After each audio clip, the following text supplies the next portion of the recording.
তো রেডি হয়ে গেল আমার মিষ্টি রেসিপি।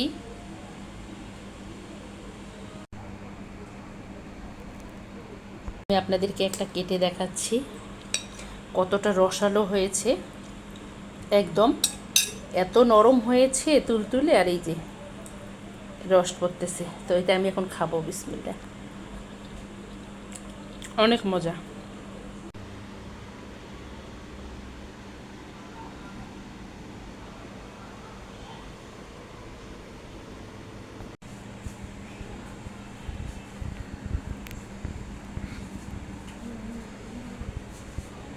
আসসালামু আলাইকুম সবাইকে। আপনারা সবাই কেমন আছেন? আশা করি ভালো আছেন। আমরাও আল্লাহর রহমতে ভালো আছি। তো প্রতিদিনের মতো আজকেও হাজির হলাম আপনাদের সামনে বন্ধুরা। তো আজকে আরেকটা ছোট্ট ব্লগ নিয়ে হাজির হলাম। আজকের ব্লগটা আমি ভিডিওটা করতেছি আয়নের স্কুল থেকে আসার পর। তো প্রতিদিনের মতো এই যে আমি মশলা চা খাই, চা দিয়ে শুরু করবো আর কি। সকালে খেয়ে গিয়েছি, আবার এখন খাবো। তো ওর বাবা কি নিয়ে আসছে আপনাদের সঙ্গে একটু শেয়ার করি। বাজার এগুলো সম্ভবত ডেলি শপিং থেকে এনেছে। এখানে চিকেন দুটো নাগেটস এনেছে, তার সঙ্গে ফ্রেঞ্চ ফ্রাই ফ্রি পেয়েছে। কালকে ওর বাবা বলল 20 পিস করে আছে চিকেন নাগেটস একটাতে।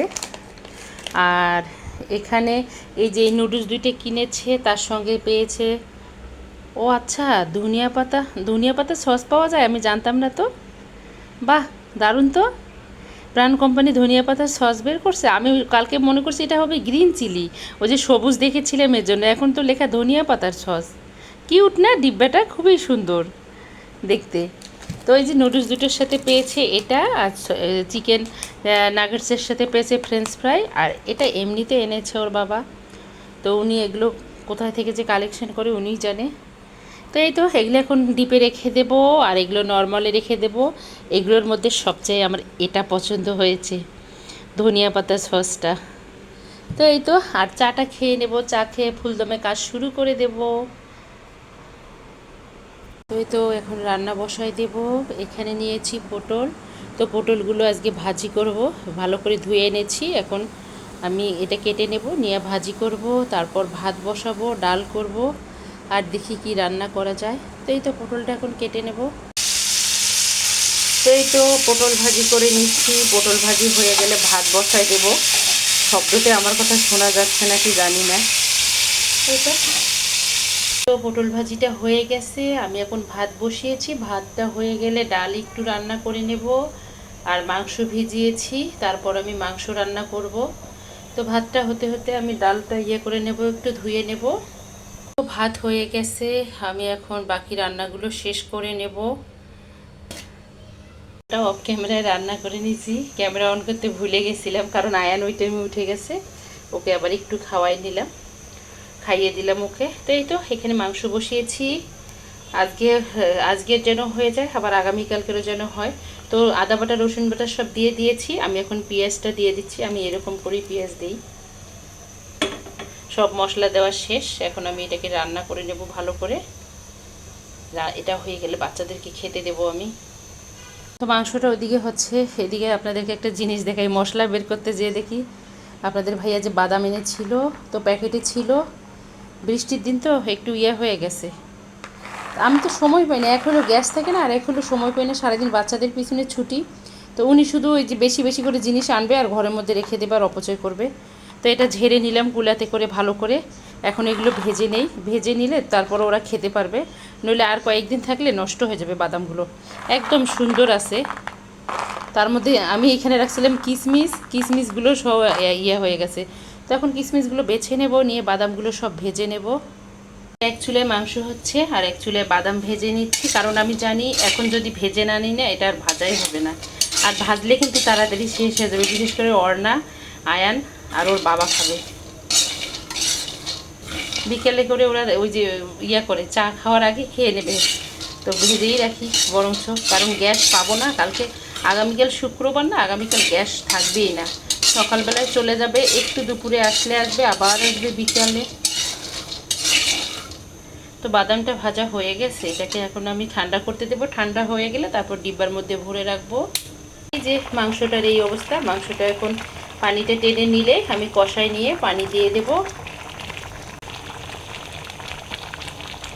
তো বাদাম ভাজতে ভাজতে এদিকে আয়ান বুড়ো এসে বলতেছে তার হরলিক্স খাওয়ার সময় হয়ে গেছে।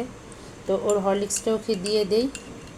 ও জানে কোন টাইমে ওকে খেতে হবে হরলিক্স, ওই টাইমে যে মামুনিকে বলবে সে। তো এই তো হয়ে গেছে, ও এখন খাক, আমি বাকি রান্নাগুলো সেরে নেই। হয়ে গেছে। এখানে দুটো শশা নিয়েছি, তো ভাবছি আজকে আস্ত শশা খাবো না, শশা দুটো কেটে আমি মরিচের গুঁড়া চাট মশলা দিয়ে একটু মাখা করে খাবো, আর একটু কাসুন্দি দিয়ে। এই তো শশাগুলো এখানে কেটে নিয়েছি, একটু কাসুন্দি দিয়ে দেবো। আজকে অন্য রকম একটা শশা মাখা দিয়ে ভাত খাবো। প্রতিদিন একই জিনিস খেতে ইচ্ছা করে না, হালকা একটু লবণ দেব, কারণ আমি লবণ কম খাই। আর যেহেতু চাট মশলাটা দেবো, ও শুকনা মরিচের গুঁড়া দেবো, শুকনা মরিচটা আজকে দেবো না। চাট মশলাটা দিয়ে খেতে না দারুণ লাগে। তাই তো হয়ে গেছে, আমি এখন এটাকে ভালো করে মেখে নেব। এটাই আজকে খাবো মাংসের সাথে। তো এভাবে খেয়ে দেখবেন দারুণ লাগে। আমি আরও কয়েকদিন খেয়েছি, তো ভাবলাম আজকে আপনাদের সঙ্গে শেয়ার করি। আমার শশা মাখাটা কেমন হয়েছে কমেন্টে জানাবেন। আর কেউ যদি আমার উপর রাগ করে থাকেন বা মন খারাপ করে থাকেন, প্লিজ ক্ষমার দৃষ্টিতে দেখবেন, কারণ এই ক্ষণিকের দুনিয়ায় কখন কে আগে কে পরে চলে যাব কেউ জানি না। এজন্য কেউ কারো উপর রাগ করে থাকবেন না বা কেউ মন খারাপ করবেন না। এই যে শশা মাখাটা হয়ে গেছে। এই তো আমাদের দুপুরের খাবার রেডি হয়ে গেছে। এখানে প্রতিদিনের মতো সাদা ভাত, ডালটা গরম তো একদম কীরকম দেখাচ্ছে, পাতলা ডাল। আর এখানে এই যে কাসুন্দি আর চাট মশলা দিয়ে শশাটা মেখে নিয়েছি, এটা আমি খাবো, আমার জন্য করেছি।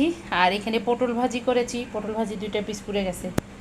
এখানে হলো এই যে মজাদার মাংস রান্না, সাথে 2টো পছন্দের রসুন আছে আমার, দেখা যাচ্ছে কি না জানি না। তো এগুলো হলো আমাদের দুপুরের খাবার আজকে এগুলোই। আর গতকালকে যে শুটকিটা রান্না করছিলাম খুবই মজা হয়েছিল, এত মজা হয়েছে যা বলার মতো না। ওর বাবা সকালে কি করছে বলি, শুটকি দিয়ে রুটি খেয়ে গেছে, ডিম মামলেট না খেয়ে বলতেছে শুটকি দিয়ে খাবে, শুটকি দিয়ে রুটি খেয়ে তারপর অফিসে গেছে। তো এই তো এগুলো এখন আমাদের খাবার দুপুরের। এই তো বন্ধুরা খাবারটা খেয়ে আবারও আসতেছি। প্রতিদিনের মতো খাওয়া দাওয়া করে 2 ঘন্টার মতো আজকে আমি ঘুমিয়েছি। আমার একটা রুটিন, কারণ আমি যতই পরিশ্রম করি না কেন আমার ঘুমানো দরকার। ঠিক টাইমে আমি ঘুমায় যাব রান্না কমপ্লিট করে। তো আমি মানে সাথের কাজ সাথে করি, কাজ আমি ফেলাই রাখি না। এখন কেন একটু মিষ্টি খেতে ইচ্ছা করতেছে 2 দিন থেকে। তো এখন আমি যাব কিচেনে, দেখি কি মিষ্টি জিনিস বানানো যায়। যে বললাম কয়েকদিন থেকে একটু মিষ্টি খেতে ইচ্ছা করতেছে কেন জানি। তো ভাবলাম দেখি নিজে কি বানায় খাওয়া যায়, আর নিজের হাতের জিনিস খাওয়া তো নিরাপদ। তো এখানে আমি 2টো ডিম নিয়েছি, আমি এখন পরিমাণ মতো দিয়ে দেব গুঁড়া দুধ। গুঁড়া দুধ আমি 1 কাপের মতো নেব, 1 কাপের একটু বেশি নেব, হয়ে গেছে। আর আমি একটু বেকিং পাউডার দিয়ে দিচ্ছি।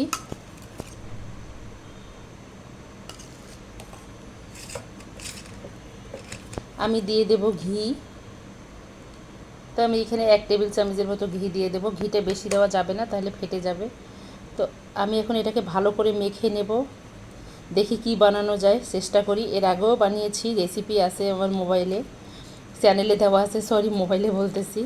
তো এটাকে আমি এখন ভালো করে মিক্স করে নেব, একটা ডো তৈরি করে নেব। তো দুধটা ভালো করে একদম আমি মেখে নিয়েছি, এই যে ডোটা খুব সুন্দর হয়েছে। আমি এখন এটা মিষ্টির শেপে বানিয়ে নেব।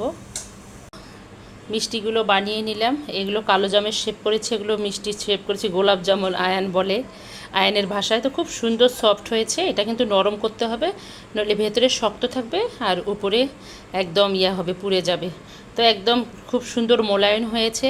আর ঘরের তৈরি খাবার, ওই যে বললাম আবারও উপকার শরীরের জন্য, আবারও বললাম। তো আমার যখন মিষ্টি খেতে ইচ্ছা করে তখন আমি এভাবেই বানিয়ে খাই, বাইরে থেকে না নিয়ে এসে। তো আমি এখন এগুলো হালকা আছে তেলে ভেজে নেব। আর ওদিকে আমি শিরাটা তৈরি করে নিয়েছি। আমি এখানে শিরা তৈরি করার জন্য পানি দিয়েছিলাম, আর পরিমাণ মতো চিনি দিয়েছি 3টা এলাচ। তো হয়ে গেছে শিরাটা তৈরি। এটা আমি অফ ক্যামেরায় করেছি, কারণ এর আগেও আমি রেসিপি দিয়েছি, এজন্য আর দিলাম না, দেখাইলাম না, সরি। তো শিরাটা হয়ে গেছে, এখন আমি মিষ্টিগুলো ভেজে নেব। এতে তেল দিয়েছি, তেলটা হালকা গরম হয়ে গেছে, আমি এখন দিয়ে দেব এগুলো।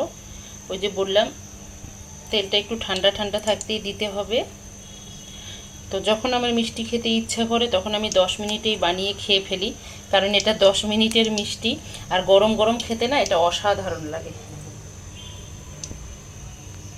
তো আমি জানি আমার আপুরা, আমার দিদিভাইরা খুব সুন্দর সুন্দর ডেজার্ট বানায়, অনেক কিছুই বানায়, দামি দামি জিনিস। তো আমি দেখি, শিখি।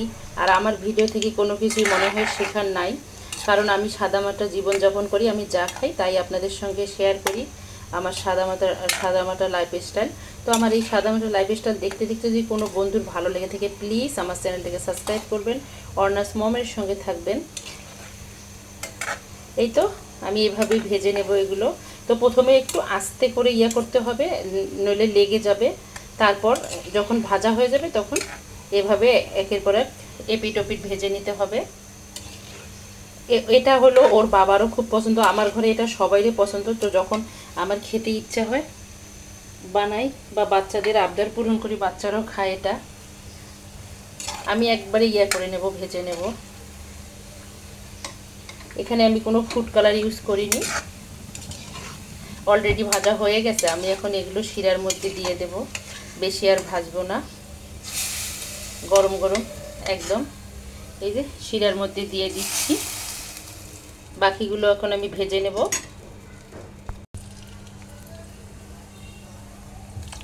তো এটা অবশ্যই ডুবো তেলে ভাজতে হবে। একবারে সব দিয়ে দেব আমি। এগুলো এখানে ভাজার পর ফুলবে, আবার যখন আমি শিরাতে দেবো আরও ফুলে যাবে। এই তো এগুলো ভেজে নেব বন্ধুরা। বাকি কালোজামগুলো আমার ভাজা শেষ, আমি শিরাতে দিয়ে দিচ্ছি। এখন আমি একটা বোলের মধ্যে নিয়ে ডাইনিংয়ে চলে যাব। বন্ধুরা 10 মিনিটে হয়ে গেল। এই যে গরম গরম মিষ্টি, এত সুন্দর হয়েছে যা বলার মতো না। আর এটা আমার ঘরে সবাইরই পছন্দ। অল্প উপকরণ দিয়ে, ঘরে থাকা উপকরণ দিয়ে 10 মিনিটে বানিয়ে নেওয়া যায় মজাদার গোলাপ জামুন বা কালো জাম, যেটাই বলি না কেন। আর ওর বাবা না আসলে খুশি হবে, কারণ ওর বাবা যদি খেতে ধরে খেতেই থাকে। আমি এই জন্য এটা ঘরে বেশি বানাই না, বাচ্চাদের চেয়ে ওর বাবা এটা বেশি পছন্দ করে, বলে অনেক মজা লাগে এটা খেতে। তো অনেকেরাই বলে যে এটা ডিম ডিম গন্ধ করে, আসলেই ডিম ডিম গন্ধ করে না, ভালো করে বানালে ডিম ডিম গন্ধ করে না। আর আপনারা অনেকেরাই বলে শিরাটা জমে যায়, শিরা জমে যাবে না। আপনারা শিরাটা যখন টকবগিয়ে আসবে, তা আপনারা গ্যাসটা অফ করে দেওয়ার পর শিরার মধ্যে এক চামচ লেবুর রস দিতে পারেন, অথবা মালটা একটু কেটে দিতে পারেন, তাহলে শিরাটা জমে যাবে না আর দারুণ ফ্লেভারটা আসবে। তো এই তো হয়ে গেল 10 মিনিটে আমার গোলাপ জামুন।